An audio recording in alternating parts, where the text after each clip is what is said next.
Bueno, hemos empezado este año meditando en esta palabra que proclama David en el Salmo 138 cuando él dice: el Señor cumplirá su propósito en mí. ¿Te acordás? Hemos estado estudiando eso tanto el domingo pasado como el anterior, que terminábamos con ese versículo. Salmo 138, versículo 8. El Señor cumplirá su propósito en mí.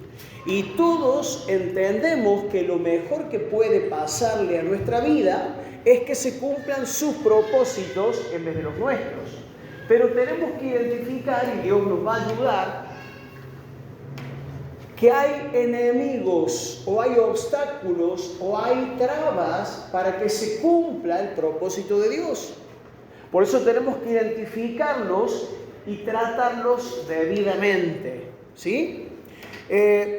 Yo voy a compartir parte de lo que el día miércoles en la reunión de oración compartí, porque en el Señor he entendido que nos va a ser útil a todos. Así que los que estuvieron el miércoles tendrán la doble bendición, y como decía el apóstol, para mí no me molesta volver a decirles lo mismo, y para ustedes es seguro.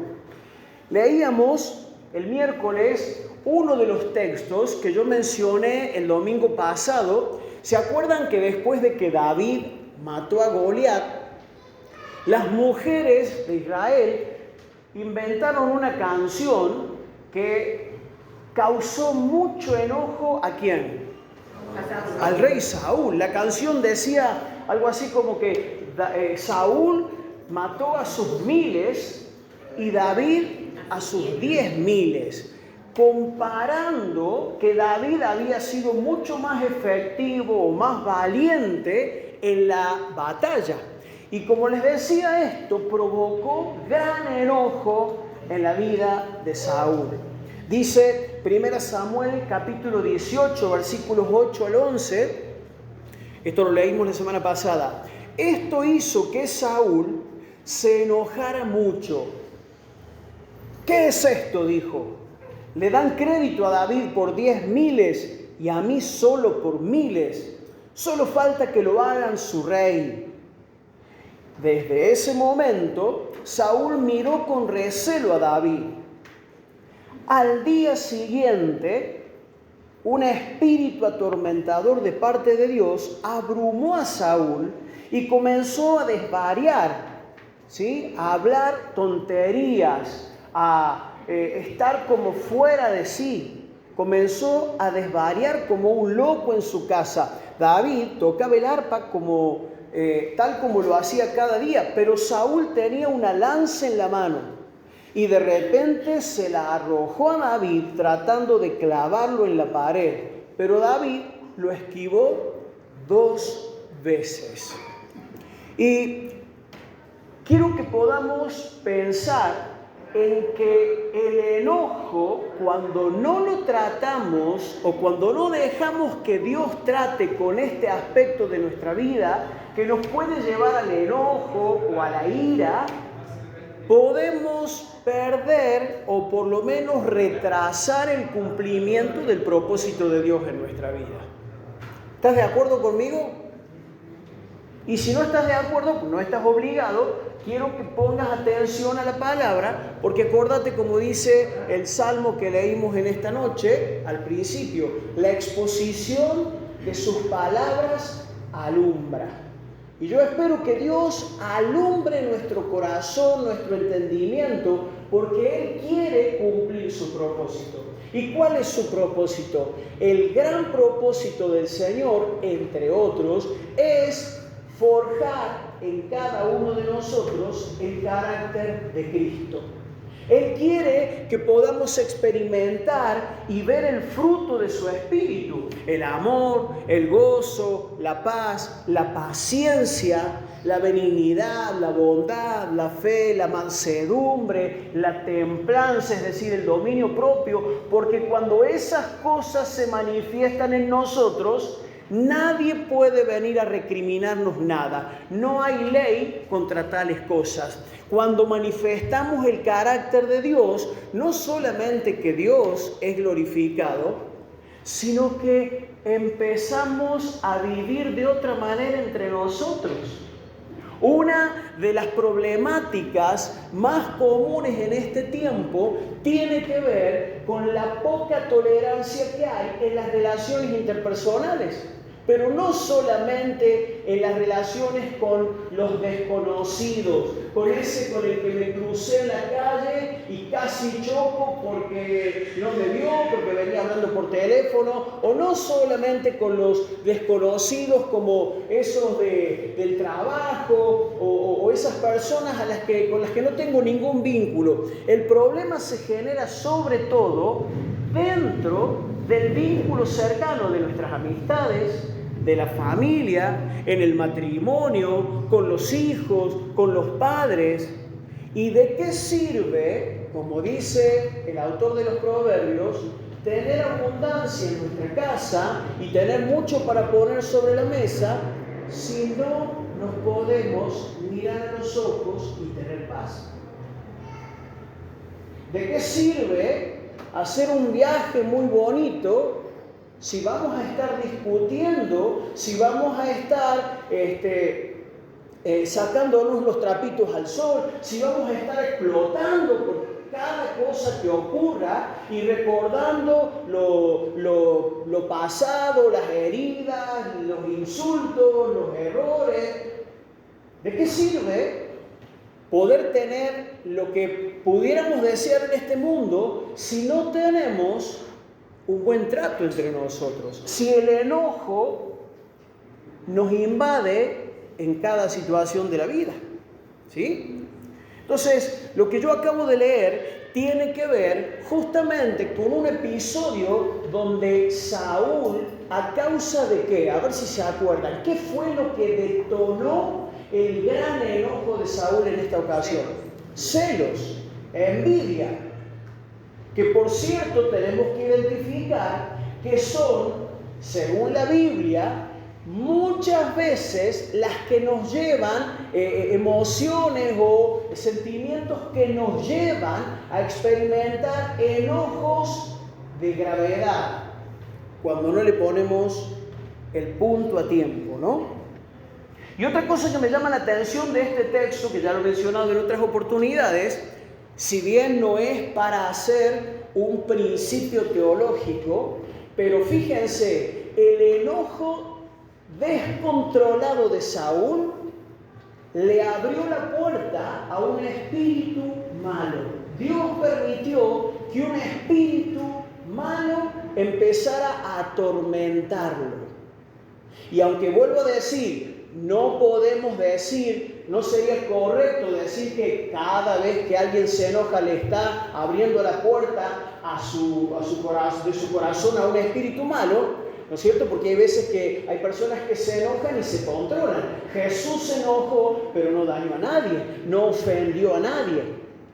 Igualmente, tenemos que decir que una de las puertas por donde más se meten los espíritus que perturban las vidas, que hacen gran daño en las familias, entran a través del enojo, de los celos, de la envidia, cuando estas cosas no son reconocidas y tratadas debidamente.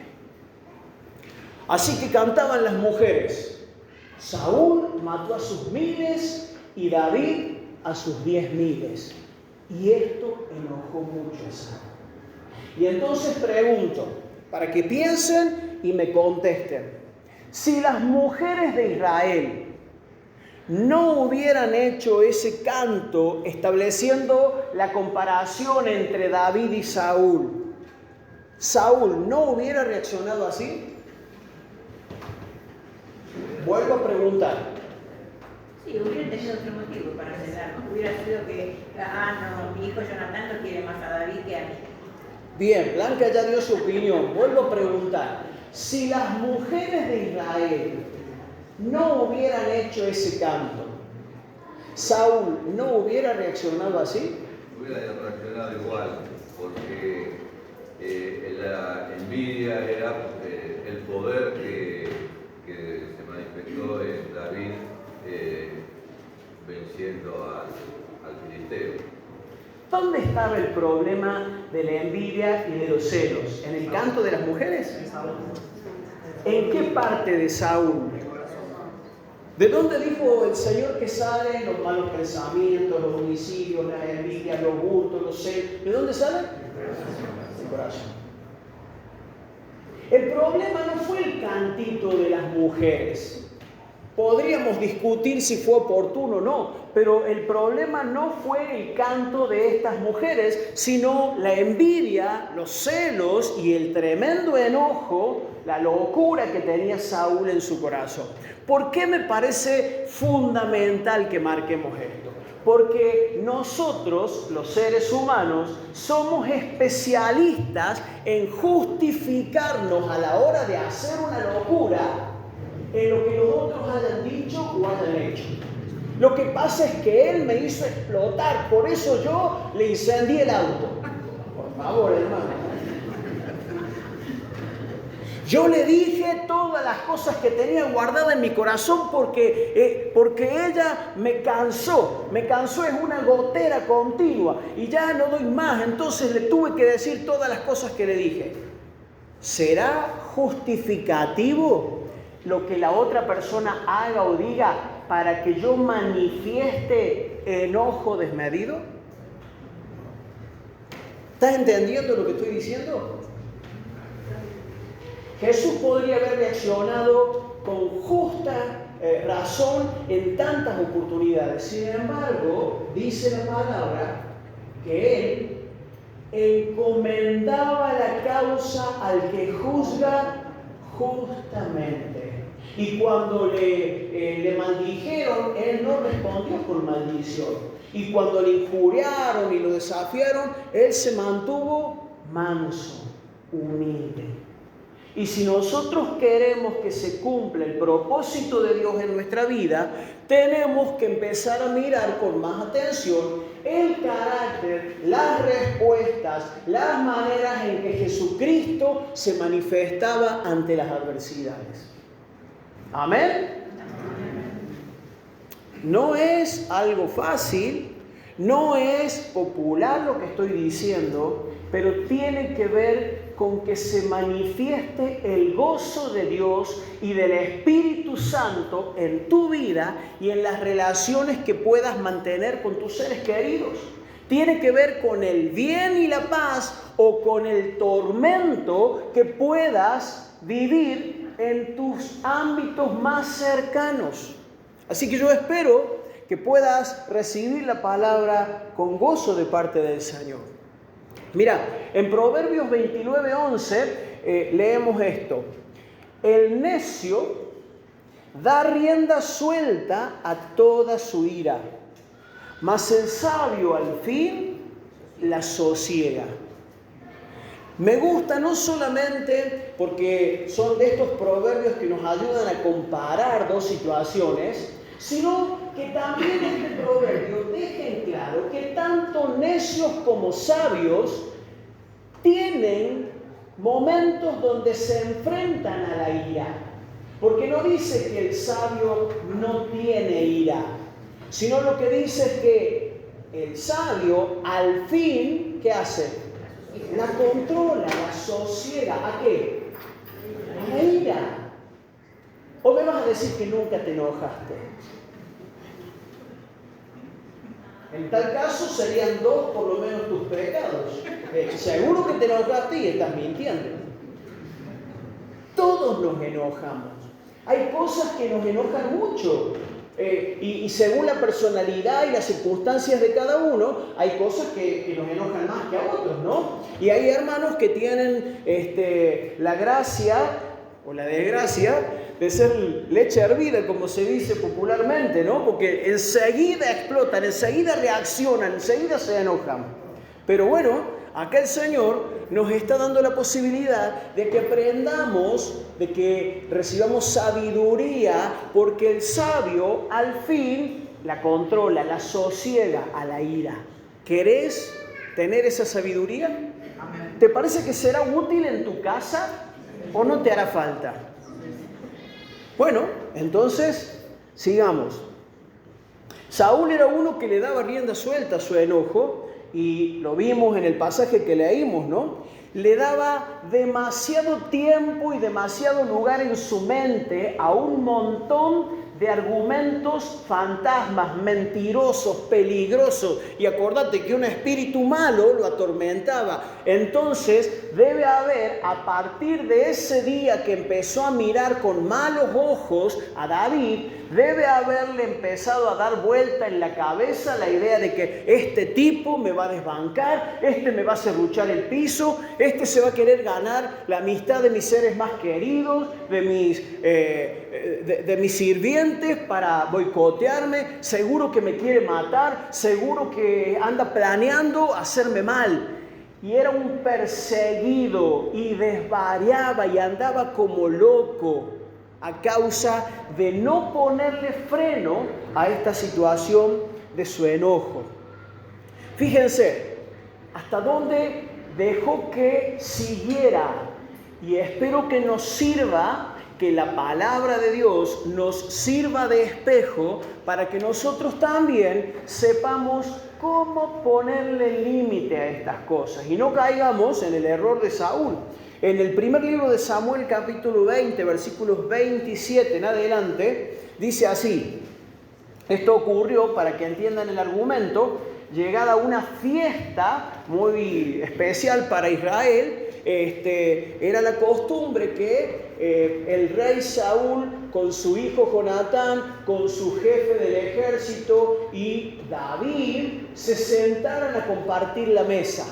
La fiesta de la luna nueva. Eran 2 noches, ¿sí?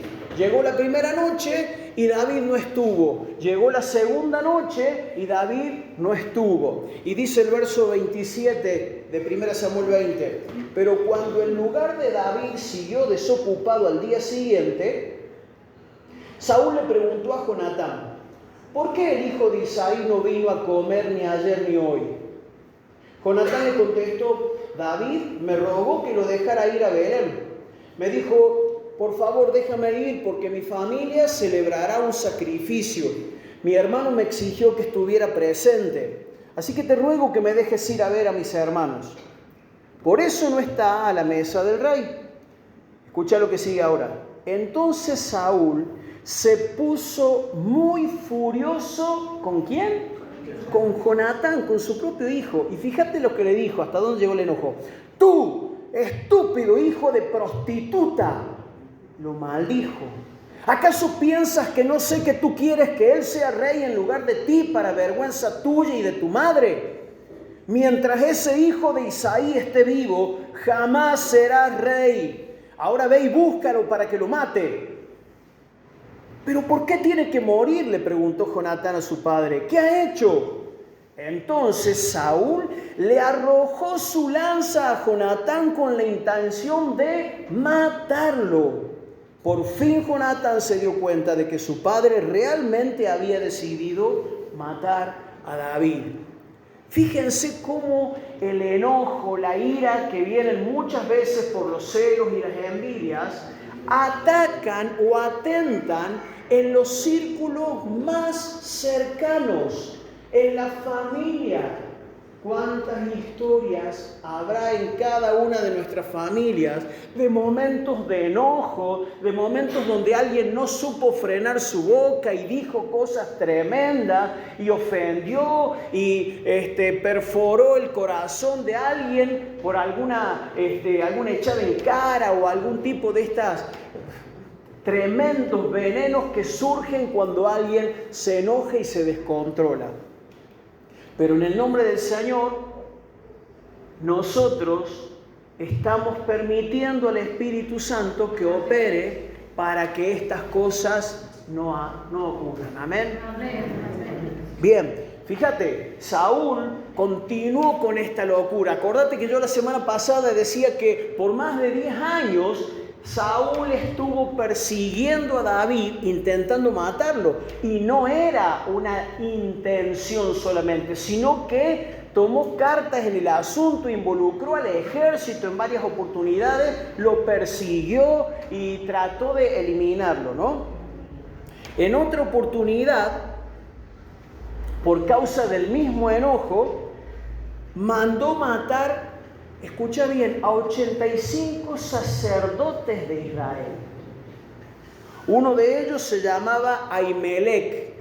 Y este Ahimelech, mientras David huía de Saúl, lo recibió con cierto miedo porque sabía que había problemas entre Saúl y David, y oró por él, le dio una espada que era la espada de Goliat, que estaba guardada en el templo, y permitió que David se fuera sin saber qué cosas pasaban entre David y Saúl, pero sí sabía que había problemas. El asunto es que cuando Saúl se enteró de esto, mandó matar a 85 sacerdotes. Y no contento con esto, después mandó matar a los familiares de los 85 sacerdotes. Y acordate que no eran, no se quedaban solteros los sacerdotes de Israel, tenían familia. Así que en una cuenta sencilla, por decirte, la esposa más 2 hijos por persona, hacen más de 350 personas que fallecieron, que murieron por una orden basada en el enojo descontrolado de Saúl. Mirá, para que simplemente tengamos una pincelada de ese episodio. En 1 Samuel 22:13 dice que a los gritos, esto lo aclara en el verso 12, a los gritos Saúl le dijo al sacerdote Ahimelech: ¿por qué has conspirado contra mí, tú y ese hijo de Isaí? Le preguntó Saúl. ¿Por qué le diste alimento y una espada? ¿Por qué consultaste a Dios por él? ¿Por qué lo instigaste a matarme como está tratando de hacer hoy mismo? Nada que ver. Nada que ver.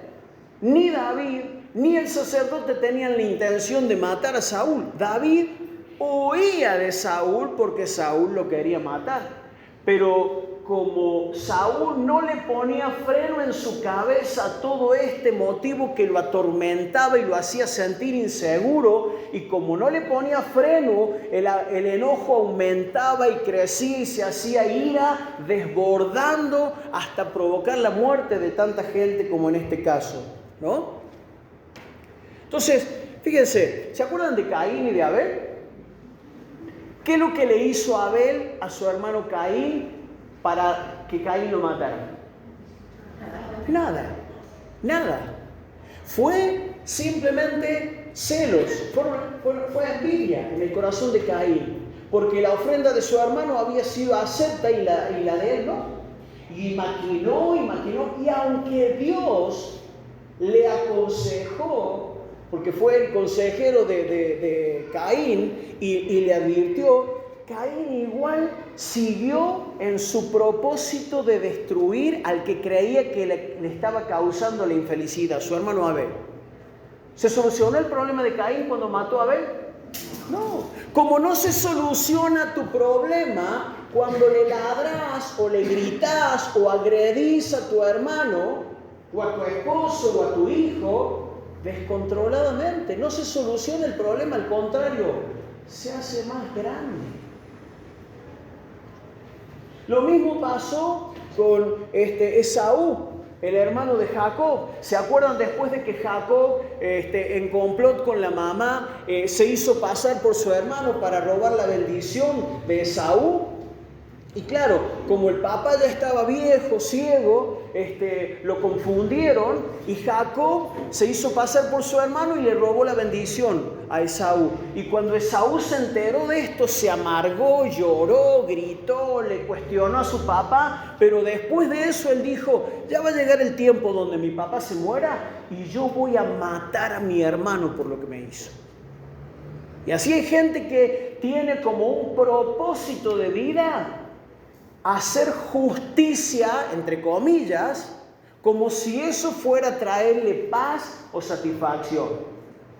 Hay gente que vive perturbada de tal manera, hermanos, que no puede disfrutar de una comida, no puede disfrutar de una puesta del sol o de un amanecer, no puede disfrutar de una fiesta, no puede disfrutar de un momento lindo, porque en su cabeza lo único que hay es la idea fija de un día hacer justicia, vuelvo a decir entre comillas, eliminando o tomando venganza por algo que otro pueda haber hecho en un momento atrás en su contra. Lo mismo pasó con José, ¿se acuerdan? José, el hijo menor de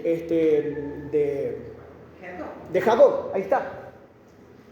Claro, como Jacob lo prefería, los hermanos empezaron a tener ¿qué? Envidia, celos, y no le podían hablar pacíficamente. Cada vez que le hablaban eran los gritos y con malos tratos y seguramente con expresiones groseras. Y estuvo a un pelito de que lo mataran si no hubiera interferido Judá, uno de los hermanos más grandes, y dijo: mira, muchachos, ¿por qué lo vamos a matar? Vendámoslo y que su sangre no sea sobre nosotros, ¿no? Fíjense cómo tantos casos en la Biblia muestran hasta dónde puede llegar el enojo cuando no lo controlamos, cuando no lo reconocemos y dejamos que Dios trate con nosotros. Miren lo que dijo Jesús, con qué equiparó Jesús el enojo. Mateo 5, 21 y 22 dice así: recuerden que hace mucho tiempo Moisés dijo: no matarás, no maten. Eso es el mandamiento que había dado Moisés: no matarás, pues si alguien mata a otro será castigado. Pero ahora yo les aseguro que cualquiera que se enoje con otro tendrá que ir a juicio. Cualquiera que insulte a otro será llevado a los tribunales. Y al que maldiga a otro será echado en el fuego del infierno. Pregunta: ¿esto tendrá que ver con lo que haga la ley en este mundo, con alguien que se enoje contra su hermano, o con lo que Dios hará entre los que decimos creer en Él? ¿Opción 1 o opción 2? Porque acá te pueden ver zamarreando a alguien, te pueden ver haciéndote el gallito por ahí, y a lo mejor por miedo o porque la gente sencillamente no se mete, pases desapercibido. Y lo que puedas hacer, lo que yo pueda hacer o vos, puertas adentro de mi casa, ¿quién sabe? ¿Quién se mete? Si yo ando maltratando a mi familia, si yo ando ninguneándolos, si yo los agredo, si yo me enojo con ellos, si yo les vivo recordando los errores, si yo haciendo gala de mi autoridad empiezo a maltratar a mi familia de puertas adentro, ¿quién se va a enterar? Dios. Dios sí. A lo mejor no se enteren ustedes. Y si algún rumor les llega por ahí, no, que nos vamos a meter. Pero Dios sí lo sabe, hermanos. Dios sí lo sabe. Por eso tenemos que tomar atención de estas cosas. El Proverbio 14, verso 29 dice así: el que tarda en airarse es grande de entendimiento, mas el que es impaciente de espíritu enaltece, ¿qué cosa? ¿Sos grande de espíritu o sos de los que enaltecen la necedad? Bueno, cada uno sabe. Y estamos acá para reconocerlo y dejarnos tratar. La Nueva Traducción Viviente dice así: los que tienen entendimiento no pierden los estribos. Los que se enojan fácilmente demuestran gran necedad. ¿Qué significa perder los estribos? ¿Enojarse cómo? Mal, enojarse mucho. Perder el control de uno mismo, ¿sí? Eso significa perder los estribos. Entonces, las personas que no tienen entendimiento, los que tienen entendimiento no pierden los estribos, no se enojan porque sí, por cualquier cosa. Saben ponerle un freno a estas cosas, pero los que se enojan fácilmente demuestran gran necedad. Y el Proverbio 15, 18 dice así: el que pierde los estribos con facilidad provoca peleas. El que se mantiene sereno los detiene. Entonces, de vuelta, ante la palabra, me tengo que preguntar si yo soy de los que provoco peleas o de aquellos que las evitan. Si yo soy de los que estoy generando conflicto porque me enojo, porque reacciono, porque enseguida ando queriendo poner a todo el mundo en su lugar, o soy de los que pacifican. Generalmente, los varones somos más frágiles.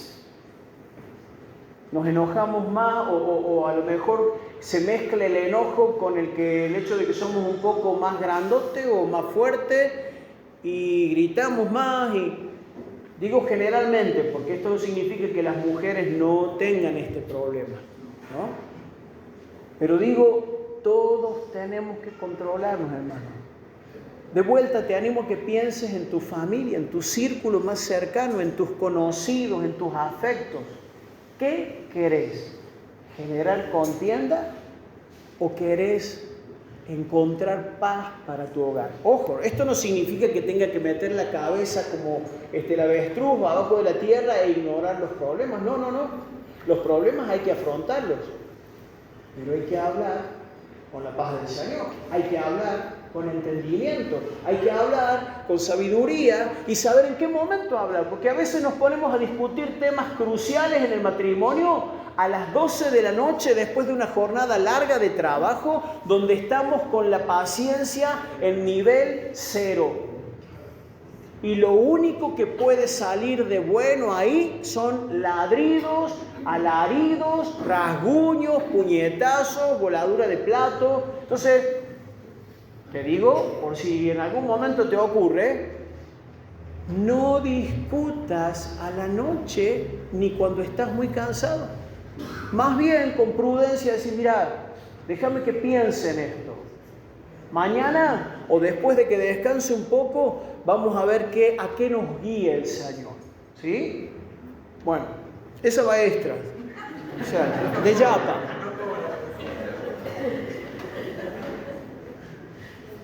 Miren, alguien que me diga, por favor, ¿qué hora es? Bueno, yo quiero que podamos leer 2 pasajes más en el primer libro de Samuel. Son un poco largos, pero de vuelta te aliento a que puedas predisponerte bajo este concepto.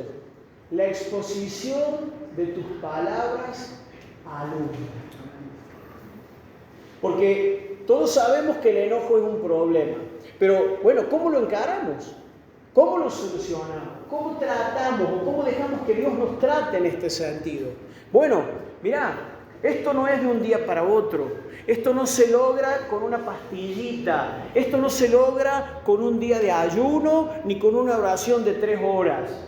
Esto tiene que ver con, como veíamos la semana pasada, entrar en el proceso, en el trato diario del Señor, en esa búsqueda de la intimidad, en ese exponernos a la palabra, en ese mirarnos al espejo del Señor para ver cuando hemos fallado, en qué hemos fallado y que prontamente podamos tomar cartas en el asunto. Porque si de pronto un día me hirvió la leche y me largué con un montón de cosas y dije algo que no le hizo bien a alguien o que dañó a alguien, bueno, eso no significa que se termine el mundo. Será necesario humillarme, pedir perdón, reconocer que estuvo mal lo que dije. Y si Dios nos perdona y nos manda a perdonar 70 veces 7, ¿cómo no nos va a perdonar el Señor? Amén. Pero el asunto es entender que Dios va a poner personas y circunstancias para ayudarnos a controlar. Y quiero que podamos ver justamente 2 ejemplos, uno en la vida de Saúl y otro en la vida de David, donde de alguna manera hubo, antes de que llegaran a la explosión, hubo consejo, hubo una palabra, hubo una llamada de atención. Bueno, cada uno reaccionó de distinta manera. Fíjense, 1 Samuel capítulo 22, dice así. Esto ocurrió en todo ese periodo donde Saúl perseguía a David con el objetivo de eliminarlo, de matarlo. Dice así, Después que Saúl regresó de pelear contra los filisteos, se le informó que David se había ido al desierto de Engadi. Entonces Saúl escogió a 3.000 soldados selectos de todo Israel y fue en busca de David. Fíjate, involucró al ejército. No era gratis salir con 3.000 hombres escogidos a la guerra. ¿Todo para qué? Para eliminar, para matar a David. Y entre paréntesis digo, a veces, sin llegar a los 3.000, ¿cómo ocurre que involucramos a otros cuando estamos enojados, cuando estamos en este objetivo de hacer justicia por mano propia? ¿Cómo involucramos a otros en busca de ayuda para conseguir ese objetivo? Y empezamos con el chisme y empezamos a buscar aliados y a que otros sientan el mismo enojo y la misma indignación que siento yo contra tal persona para lograr destruirlo, porque ese es el motivo de nuestra infelicidad. Cuando ese desaparezca, voy a tener paz de nuevo. ¿Será así? Escogió a 3.000 soldados selectos de todo Israel y se fue en busca de David y de sus hombres cerca de los peñascos de las cabras salvajes. En el lugar donde el camino pasaba por algunos rediles, Saúl entró en una cueva para hacer sus necesidades. Porque Saúl, aunque era rey, también tenía necesidades, como vos y como yo, ¿viste? A veces pensamos que las princesas y que los reyes no van al baño. Bueno, eso nos hace creer Hollywood, ¿no? Entonces Saúl entró en una cueva para hacer sus necesidades. Pero resultó que David y sus hombres estaban escondidos más adentro de esa misma cueva. Ahora es tu oportunidad. Los hombres le susurraron a David: oye, el Señor te dice, te aseguro que pondré a tu enemigo en tu poder para que hagas con él lo que desees. Entonces David se le acercó sigilosamente y cortó un pedazo del borde del manto de Saúl, pero comenzó a remorderle la conciencia por haber cortado el manto de Saúl. Y les dijo a sus hombres: que el Señor me libre de hacerle tal cosa a mi señor el rey. No debo atacar al ungido del Señor, porque el Señor mismo lo ha elegido. Entonces David contuvo a sus hombres y no les permitió que mataran a Saúl. Fíjate qué interesante. Uno que por no contener su enojo involucró a miles de personas para conseguir el objetivo de matar a David. Otro que no solamente contuvo su enojo, sino que contuvo a sus hombres. Y los hombres de David no eran de los mansitos. El que ha leído la historia sabe quiénes son los que se juntaron con David. Sin embargo, David los contuvo.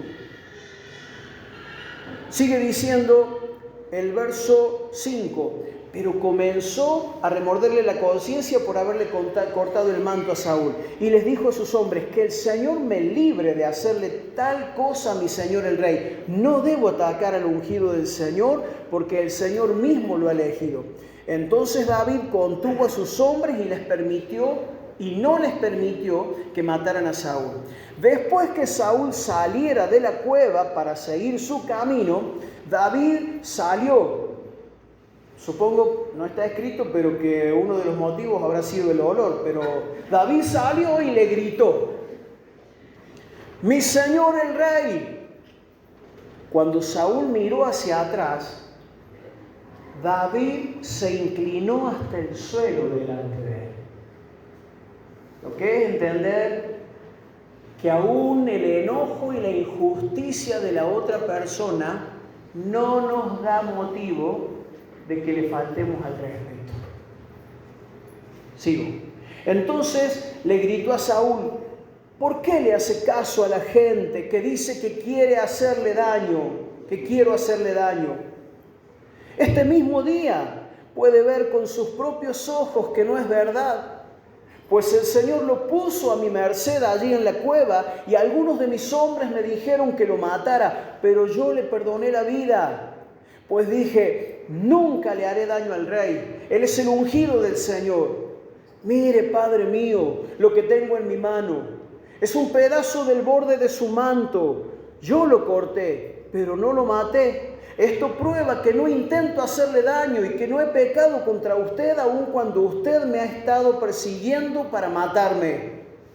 Que el Señor juzgue entre nosotros.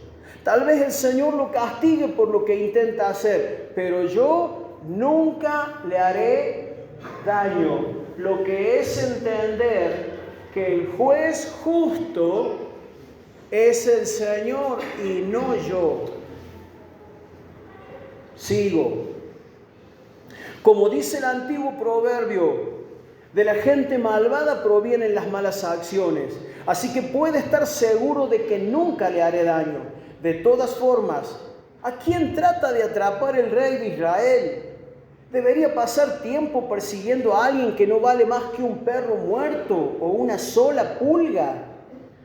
Por lo tanto, que el Señor juzgue quién de nosotros tiene la razón y que castigue al culpable. Él es mi defensor y me rescatará de su poder. Otro que encomendaba la causa, ¿a quién? Al que juzga justamente. Cuando David terminó de hablar, Saúl le respondió: ¿realmente eres tú, David, hijo mío? Y enseguida comenzó a llorar y le dijo a David: eres mejor persona que yo, porque has devuelto bien por mal.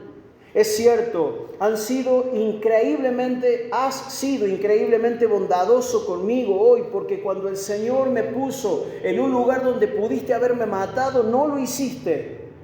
¿Quién otro dejaría ir a su enemigo cuando lo tiene en su poder? Que el Señor te recompense bien por la bondad que hoy me has demostrado. Ahora me doy cuenta de que ciertamente tú serás el rey y de que el reino de Israel prosperará bajo tu gobierno. Júrame entonces por el Señor que cuando esto suceda no matarás a mi familia ni destruirás a mis descendientes. Entonces David le prometió esto a Saúl con un juramento. Después Saúl volvió a su casa, pero David y sus hombres regresaron a su fortaleza donde estaban escondidos. Y la pregunta, si pudiste poner atención a este pasaje, es: ¿qué les parece a ustedes? ¿Saúl fue sincero cuando le dijo estas cosas a David y desistió de perseguirlo y se volvió al palacio? Capaz que en el momento sí. Capaz que en el momento sí, yo creo lo mismo. Yo creo que en ese momento se dio cuenta de su necedad, entró en razón. Yo creo que en ese momento recapacitó. El tema es que 2 capítulos después, en el mismo libro, vuelve a ocurrir exactamente lo mismo. No lo puedo leer por cuestiones de tiempo, pero sí quiero decirles esto. ¿Cuántas veces entramos en razón cuando alguien nos habla con cordura y eso nos dura hasta que de nuevo le abrimos la puerta en el corazón y en la cabeza a todos los argumentos del ego? Y esto hace que mucha gente tenga conflicto, porque de pronto dice: pucha, ¿yo perdoné o no perdoné? Porque un día decidí, pero ahora vuelvo a sentir enojo, vuelvo a sentir deseos de venganza, vuelvo a sentir mal respecto de esa persona. Inmediatamente volvé a echar eso de tu mente. O alguien tiene esta lógica: pero si yo ayer barrí mi casa y le pasé el piso, ¿cómo puede ser que hoy esté sucio de nuevo? Nadie tiene esa lógica. Algunos dicen: viva la mugre, y bueno, no hay problema, siga todo como está. Pero nadie tiene esa lógica. Todos sabemos que aunque hayamos limpiado, hay que volver a limpiar. Aunque nos hayamos bañado, nos tenemos que volver a bañar. Por las dudas, hermanos, aviso. Nadie se cuestiona estas cosas. ¿Por qué entonces nos cuestionamos que de pronto vuelven a dar vuelta en nuestra cabeza un montón de pensamientos de odio, de enojo, de celos, de envidia y de querer volver a hacer justicia? Porque es mugre espiritual que se vuelve a meter. Y de la misma manera que un día la sacamos, hoy y todas las veces que sea necesario, las tenemos que volver a sacar. Porque si no, caemos en el error de Saúl, que de pronto lloró y se arrepintió y reconoció que David era buena persona y tal cual, y al poco tiempo volvió a lo mismo. 3.000 hombres de guerra persiguiéndolo por un lado, por otro. Después léanlo, la historia es tremenda, es preciosa. Pero lo que quiero remarcar de esto, hermano, es la importancia de recibir la exhortación de la palabra a ser mansos. Y nadie puede decir, bueno, yo ya fui manso una vez con vos, ahora me toca a mí. No, la mansedumbre es de todos los días, hermanos. Y si se me sale la cadena y pierdo la mansedumbre, agachar la cabeza con humildad, volver a pedir perdón y volver a ejercitar lo que Dios quiere que ejercite. La mansedumbre, el dominio propio, la paciencia, el perdón. ¿Te das cuenta? Fíjate el caso de David, y con este termino. En el capítulo 25, entre lo que acabamos de leer y el nuevo episodio que les decía, donde Saúl se olvida de su arrepentimiento y lo vuelve a seguir, aparece un enojo de David. Fíjense cómo reaccionó David ante una situación que lo indignó. 1 Samuel 25, leo a partir del versículo 2, dice: había un hombre rico en Maón que tenía propiedades cerca de la ciudad de Carmelo. Un hombre rico, tenía 3.000 ovejas y 1.000 cabras, y era el tiempo de la esquila. Este hombre se llamaba Nabal, y su esposa Abigail era una mujer sensata y hermosa. Que así sean nuestras hermanas de la congregación, nuestras hijas y todas las mujeres que podamos alcanzar con el Evangelio. Amén. Sensatas y hermosas en Cristo. Y dice el texto, cuando David, y hermosa, pero Nabal, descendiente de Caleb, era grosero y mezquino en todos sus asuntos. Cuando David se enteró de que Nabal esquilaba sus ovejas, envió a 10 de sus hombres jóvenes a Carmelo con el siguiente mensaje para Nabal: paz y prosperidad para ti, para tu familia y para todo lo que posees. Me dicen que es tiempo de la esquila. Mientras tus pastores estuvieron entre nosotros cerca de Carmelo, nunca les hicimos daño y nunca se les robó nada. Pregunta a tus propios hombres y te dirán que es cierto. Así que, ¿podrías ser bondadoso con nosotros, ya que hemos venido en tiempo de celebración? Por favor, comparte con nosotros y con tu amigo David las provisiones que tengas a mano.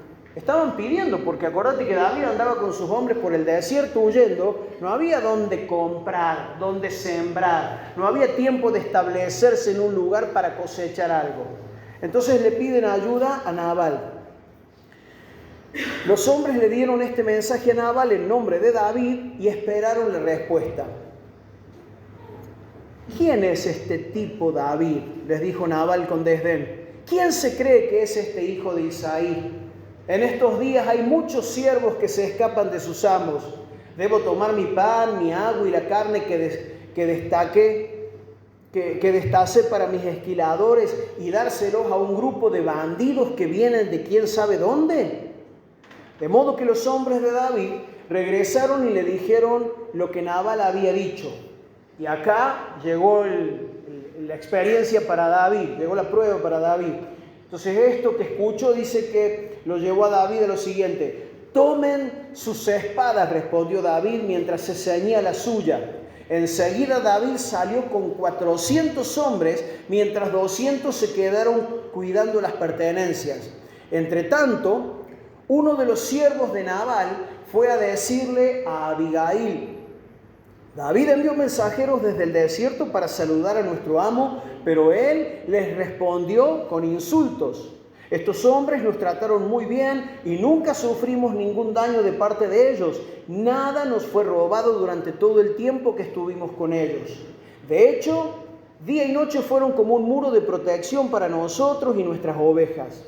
Es necesario que usted lo sepa y decida qué hacer, porque habrá problemas para nuestro amo y toda la familia.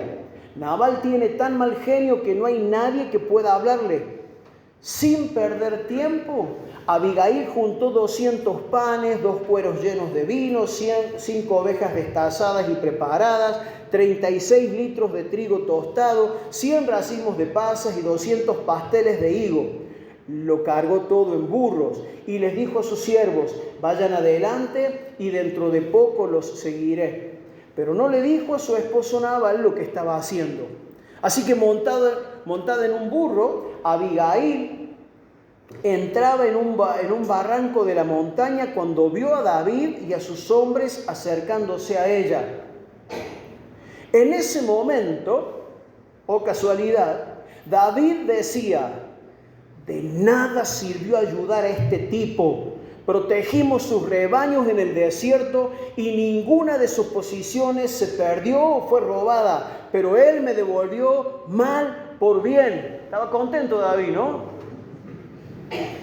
Y escucha lo que dijo: que Dios me castigue y me mate si tan solo un hombre de su casa queda con vida mañana por la mañana. Fíjate la determinación que tenía David a causa de su enojo. Otro que estaba determinado a eliminar por causa del enojo.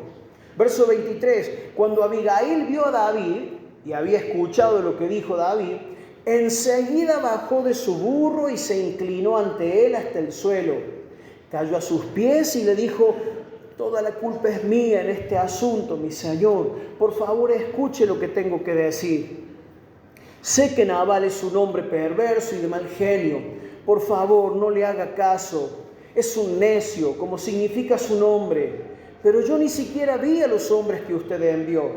Ahora, mi señor, tan cierto como que el Señor vive y que usted vive, ya que el Señor impidió que usted matara y tomara venganza por su propia mano, que todos sus enemigos y los que intenten hacerle daño sean tan malditos como lo es Nabal. Aquí tengo un regalo que yo, su sierva, le he traído a usted y a sus hombres. Le ruego que me perdone si lo he ofendido en alguna manera. El Señor seguramente lo recompensará con una dinastía duradera, porque pelea las batallas del Señor y no ha hecho mal en toda su vida. Aun cuando lo persigan aquellos que busquen su muerte, su vida estará a salvo al cuidado del Señor su Dios, seguro en su bolsa de tesoros. Pero la vida de los enemigos desaparecerá como piedras lanzadas por una onda. Cuando el Señor haya hecho todo lo que prometió y lo haya hecho líder de Israel, que ésta no sea una sombra en su historial. Entonces su conciencia no tendrá que llevar la pesada carga de derramamiento de sangre y venganza innecesarios. Y cuando el Señor haya hecho estas grandes cosas para usted, por favor, acuérdese de mí, su sierva. David le respondió a Abigail: alabado sea el Señor, Dios de Israel, quien hoy te ha enviado a mi encuentro. Gracias a Dios por tu buen juicio. Bendita seas, pues me has impedido matar y llevar a cabo mi venganza con mis propias manos. Juro por el Señor, Dios de Israel, quien me ha librado de hacerte daño, que si no te hubieras apresurado a venir a mi encuentro, mañana por la mañana ninguno de los hombres de Nabal habría quedado con vida. Entonces David aceptó su regalo y le dijo: vuelve a tu casa en paz. Escuché lo que dijiste y no mataremos a tu esposo. Cuando Abigail llegó a su casa, encontró a Nabal dando una gran fiesta digna de un rey. Estaba muy borracho, así que no le dijo nada sobre su encuentro con David hasta el amanecer del día siguiente.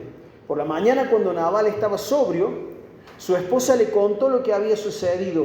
Como consecuencia, tuvo un derrame cerebral y quedó paralizado en su cama como una piedra. Cuando David oyó,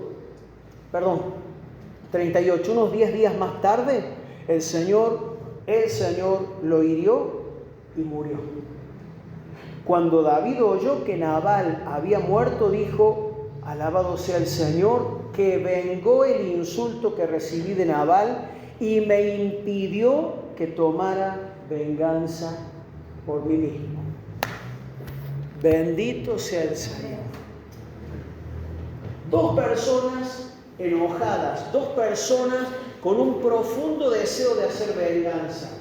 Las dos escucharon, las dos recibieron advertencia, las dos recibieron una palabra sensata. En el caso de Saúl, cuando David le habló, entró en razón, pero qué poco le duró, porque se dejó llenar la cabeza de nuevo por motivos que lo volvieron a enojar. Ahora fíjate la diferencia, con este hombre también se enojaba, porque como dice el proverbio, que la ira afecta tanto a necios como a sabios. La diferencia es que los necios le dan rienda suelta y que los sabios la aplacan y la controlan. Y David, en un momento de mucho enojo, dispuesto a matar a Nabal y a todos los que estaban con él, de pronto recibe esta palabra, esta exhortación de Abigail, una mujer sensata, que no solamente fue muy sabia con lo que dijo, sino con la actitud, la humildad que le demostró, aún echándose culpas que no le pertenecían. Pero esto hizo que David entrara en razón. Y David pudo ver una vez más que era el Señor el que se encarga de hacer justicia. Y eso yo espero que vos y yo podamos tenerlo bien fijo en nuestra mente, hermanos. Él es el que hace justicia y juicio en la tierra, porque estas cosas quiere hacer el Señor. No nos corresponde a nosotros hacer venganza por mano propia. No nos corresponde a nosotros tomar el papel de jueces y querer aplicar sobre situaciones de enojo. No nos corresponde a nosotros castigar cuando hay injusticias en nuestra vida. Esto es algo que el enemigo siembra con el único objetivo de que vos y yo perdamos la cabeza, perdamos los estribos y seamos gente iracunda, gente descontrolada, gente que traiga daño, que produzca y que inicie contiendas y que nunca lleguemos a disfrutar de la paz del Señor.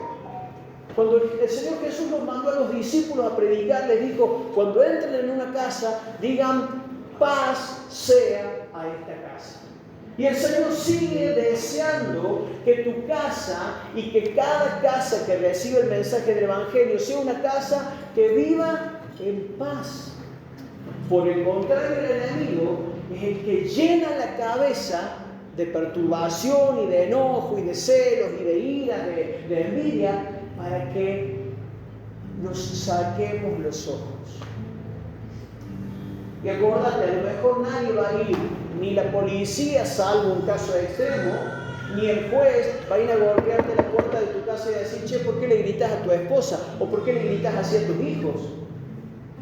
A lo mejor no se entere nadie. A lo mejor acá vos entras de la mano y te mostrás muy amoroso, muy sonriente, muy bien educado. Pero Dios sabe lo que pasa de puertas adentro de tu casa. Dios sabe cómo reacciono yo frente a estas situaciones. Y sabe cómo reaccionas vos. Y el Señor te está advirtiendo y me está advirtiendo para que de la misma manera que David, si hemos tenido problemas con el enojo y con la ira, si hemos dañado, si hemos lastimado a alguien en otro tiempo, ahora aprendamos a encomendar la causa al que juzga justamente. Mira, hermano querido, hermana querida, va a haber muchos mejores resultados si oramos más y nos callamos más. Si cerramos más la boca a la hora de decirle al otro lo que le queremos decir y oramos más.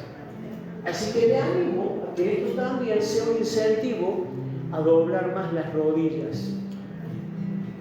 La imagen de Abigail se bajó del burrito, se arrodilló, se postró.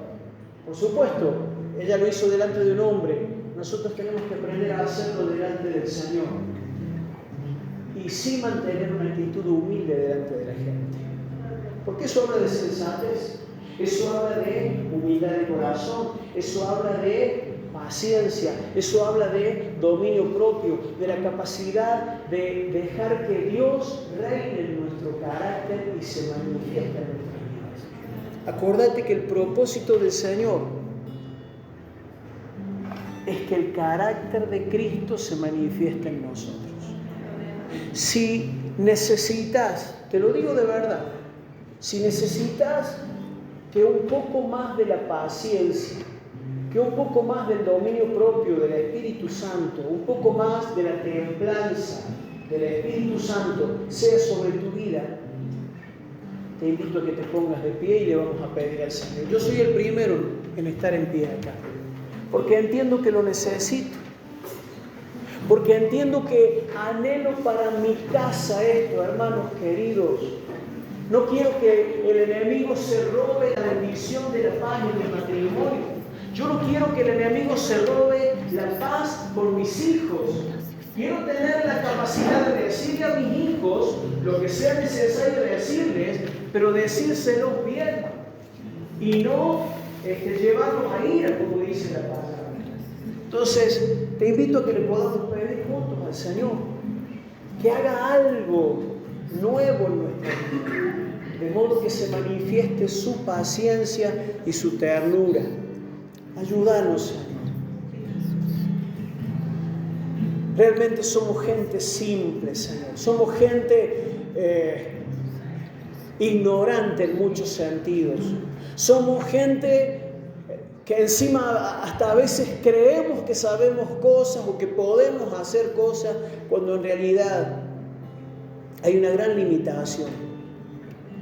Pero justamente delante de tu presencia es que reconocemos esta necesidad y nos exponemos a la luz de tu palabra. Alúmbranos. Danos por tu Espíritu Santo un trato profundo que nos ayude a reconocer nuestros enojos, nuestras iras descontroladas, Señor, nuestros celos, nuestras envidias. Perdónanos, Señor, por estas cosas y que la iglesia pueda ser un ámbito de paz para mucha gente que viene desesperada, quebrantada, dolida, maltratada. Que la iglesia y cada una de nuestras casas puedan ser ámbitos de paz donde se manifieste tu amor para con otros, Señor. No solamente entre nosotros, sino que otros puedan recibir tu paz. Oh, Señor, trata con mi vida y con cada uno de nosotros. Y haya muchos, Señor, en la iglesia con la sensatez de Abigail, hombres y mujeres que con claridad de pensamiento, con humildad de corazón, con sensatez, advirtamos y adviertan a nuestras vidas cuando estemos a punto de cometer una locura, cuando estemos en un momento de desborde. Que haya esposas sensatas que hablen a sus esposos, que haya maridos sensatos que puedan ayudar a entrar en razón a la esposa, haya padres sensatos que puedan hablar con el corazón humilde a sus hijos, Señor, y que en la iglesia podamos ver esto como un fruto que dé gozo y de gran satisfacción al estar juntos, Señor. Gloria a tu nombre, Señor. Manifiéstate, Señor. Seguimos en tu presencia y queremos cantarte y adorarte en el nombre de Jesús.